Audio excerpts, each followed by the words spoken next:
Présidente. Bon, donc aujourd'hui, effectivement, on valide définitivement le SRCE. On en avait déjà longuement débattu en juillet 2014 notamment, et depuis les choses ont guère changé. Hein. Il n'y a eu que l'enquête qui a été établie. Nous l'avons déjà dit d'ailleurs à ce moment-là, ce schéma, comme son nom l'indique, a vocation d'établir de la cohérence dans la gestion des milieux naturels et d'aborder l'ensemble des richesses naturelles de manière globale, en les liant les unes aux autres avec ces fameux corridors écologiques. Et c'est ce qui contribue ainsi à la trame verte et bleue, dont on n'a pas beaucoup parlé, mais qui est vraiment l'objet de ce schéma. Comme tout schéma qui, au moment de son élaboration, fait se poser aux différents acteurs les questions qui inquiètent, mais qui, de toute façon, n'influent que très peu les décisions des aménageurs. On l'a vu pour les précédents schémas, le SRAT notamment. Le SRCE a eu ces moments d'échange riches, Sophie Fauquerny l'a dit, puis plus tendus.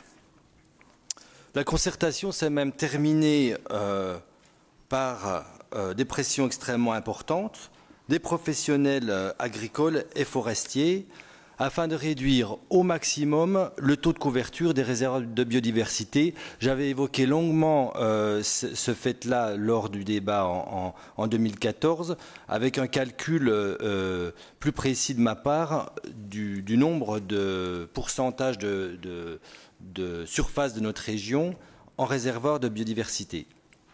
Manifestement, donc, ils ont été entendus, ces professionnels, puisque les surfaces proposées en réservoir de biodiversité se limitent, grosso modo, à la somme des zones déjà identifiées et classées sous un régime réglementaire, réserve, Natura 2000, SNIEF, arrêté de biotope, etc.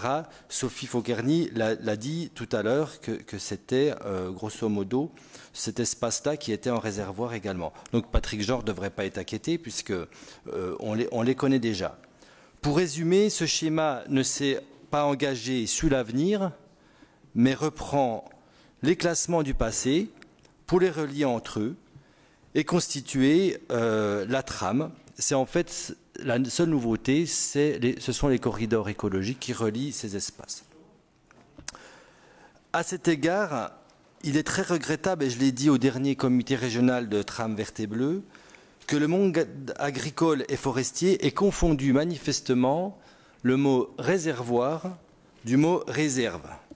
Car dans réservoir, il y a la signification de richesse, de capital naturel. J'utilise à dessein les mots du monde économique, pour lesquels on se donne tous les moyens de ne pas le dégrader, mais il n'est dit nulle part que l'on ne puisse rien faire sur ces réservoirs. On peut donc cultiver la terre agricole sur ces réservoirs et exploiter les forêts qui y sont placées. Les forestiers ont bataillé pour limiter de manière significative les réservoirs de biodiversité forestiers qu'on appelle sous-trame des milieux forestiers, alors qu'ils n'ont cessé de nous vanter le mode de gestion écologique et durable de nos forêts. Le projet AOC Bois du Jura, qui est en cours, que tu connais j'imagine, et le label PEFC qu'on connaît tous, puisque la plupart de nos forêts communales sont classées sous ce label. N'ont-ils pas confiance dans leurs propres pratiques, leur propre label? Pour les zones agricoles, il en est de même. Le comté et les autres AOC, tirant l'ensemble de notre agriculture vers le haut, sont intimement liés avec nos paysages et notre agriculture extensive.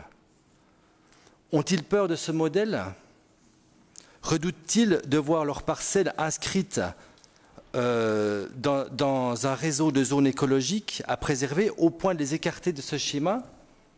Là encore, il n'y a pas de cohérence pour le coup entre le discours d'une agriculture durable et le refus de l'inscrire dans un schéma de cohérence écologique. Nous déplorons par ailleurs qu'après cet important travail de lobbying qui a porté ses fruits, la Chambre régionale de l'agriculture ne donne pas un avis favorable à ce schéma. Je note par ailleurs que ce schéma recueillit un avis unanime du Césaire, dont font partie les membres de la Chambre régionale d'agriculture. Donc Apparemment, ils ne se sont pas accordés les uns les autres. Peut-être que ceux qui siègent dans le Césaire ont une approche plus globale de l'aménagement du territoire de notre région, ce dont je me réjouis.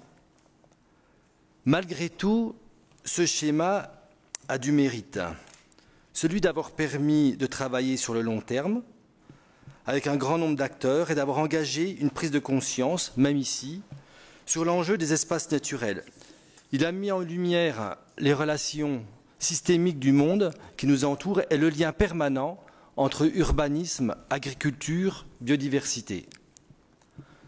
Ce schéma permettra sans doute d'aider les responsables de développement, les concepteurs de projets, les responsables des documents d'urbanisme à mieux prendre en compte les notions de biodiversité, de corridors biologiques que nous avons le devoir de conserver. Certains ici déplorent le risque de prescriptivité, je ne sais pas si ça se dit en fait, de ce schéma, qui n'est pas une réalité. On l'a déjà débattu, Patrick, longuement. Ce que nous regrettons, nous, on l'aurait préféré qu'il soit plus prescriptif, vous le savez bien. Ils souhaiteraient pouvoir aménager leur territoire comme bon leur semble, sans que ni l'État, ni le bon sens, semble-t-il, ne viennent les gêner dans leur stratégie d'aménageurs à court terme. Le rêve de Patrick Genre, le rêve. Laissez parler Éric Durand. Sont-ils certains de ne prendre aucun risque, de mener une politique responsable? L'aménagement des villes tentaculaires, au bénéfice des zones commerciales éphémères, que viendra la zone de Pontarlier quand les Suisses auront beaucoup moins d'argent et viendront moins consommer chez nous, je vous le demande, au détriment des zones agricoles et naturelles. Est-ce que cet aménagement est viable? Pontarlier, puisque on y est, tu as combattu ce SRCE à de nombreuses reprises. Donc Pontarlier va devoir fermer plusieurs puits de captage permettant d'alimenter les habitants et les industries de cette ville en eau potable, faute d'avoir pu les protéger de toute pollution urbaine. Et maintenant, il faut chercher d'autres points de prélèvement dans des zones préservées. Ah oui, elles étaient préservées, celles-là. On a de la chance. Beaucoup plus loin. Oui, bah oui, ça ne marche pas, parce qu'il y en a de moins en moins des zones préservées. Oui, non, mais je prends mon temps, je crois que ça mérite de le prendre. Pensez-vous que cela soit sérieux? Et pensez-vous que cela soit économique de raisonner de cette façon? Que retiendra-t-on dans l'avenir? Que Pontarlier ait le taux de commerce à l'habitant le plus important du département? Ou qu'il soit incapable de se fournir en eau à chaque fois que les nappes baissent, c'est-à-dire tous les mois d'août? Ce schéma doit aussi nous interroger sur les bénéfices apportés par la nature à l'homme. Certains sont évidents et désormais connus. Je viens de citer le premier d'entre eux parce qu'il repose sur l'élément vital qu'est l'eau. Il y a aussi les insectes pollinisateurs, indispensables à notre alimentation. On parle aussi des vers de terre, animal complètement inintéressant et misérable, mais dont la raréfaction inquiète les agronomes quant à la conséquence sur la production de nos sols. Pour ceux qui opposent de manière systématique et caricaturale économie et protection de la nature, je précise qu'il existe une étude mondiale lancée par le G8 et les 5 grands pays émergents intitulée « L'économie des écosystèmes et de la biodiversité ». Elle est axée sur, je cite, « le bienfait économique mondial de la diversité biologique, les coûts de la part de la biodiversité et l'échec à prendre des mesures de protection par rapport aux coûts de conservation efficaces ». Cette démarche a conduit à un rapport d'un économiste indien, M. Pavan Sudhkedev, qui a établi des recommandations et qui a estimé que les services rendus par la nature s'élevaient à 23 500 milliards d'euros par an, soit la moitié du PIB mondial. Alors il est temps de cesser de poser nature et économie et d'envisager un développement qui ne se fasse pas la nature contre la nature, mais avec la nature. Bien, pour ce faire, bon. j'ai pas terminé. Pour ce faire, il nous faut des outils opérationnels. À ce titre, bon, on je ne te peut... laisse aller jusqu'au bout, Oui, comme mais... j'ai laissé Patrick Genre aller Oui. jusqu'au bout, Ouais. mais je te demande quand même de t'acheminer vers une conclusion. Ouais. J'achemine.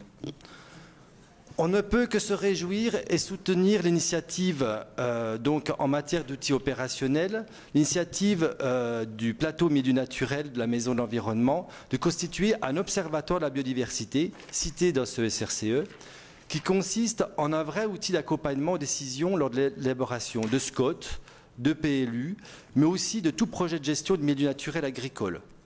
Cet observatoire rassemble le monde associatif, les parcs régionaux, le monde de la chasse et de la pêche.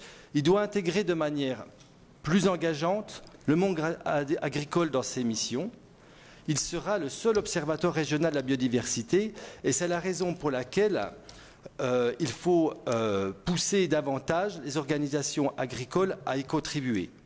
Il est prévu, on peut s'en réjouir, que dans cet observatoire, un groupe de travail particulièrement dédié à l'agriculture soit copiloté par la LPO et la Chambre régionale d'agriculture, ce qui est une bonne chose et une avancée et qui est de bon augure pour la gestion future de cet outil. À ce titre, il est évident qu'il faudra éviter les doublons. Cet observatoire de la biodiversité en Franche-Comté doit être le seul, évidemment, et continuer à rassembler tous les acteurs autour de ce thème. Ce schéma de cohérence écologique établit, donc je l'ai dit, la trame verte et bleue de notre région, qui sera intégré à la trame nationale, d'où l'échelle au 100 millième, je le rappelle. C'est un premier pas de prise en compte, même si vous l'avez compris, il reste modeste à nos yeux. J'espère qu'un jour, les politiques auront le courage de faire des grands pas, au lieu de piétiner sur place. En attendant, parce que cela représente une avancée et plus qu'un recul à nos yeux, nous voterons ce schéma. Je vous remercie de votre attention. Vous voyez, je vais donner la parole à ceux qui l'ont demandé.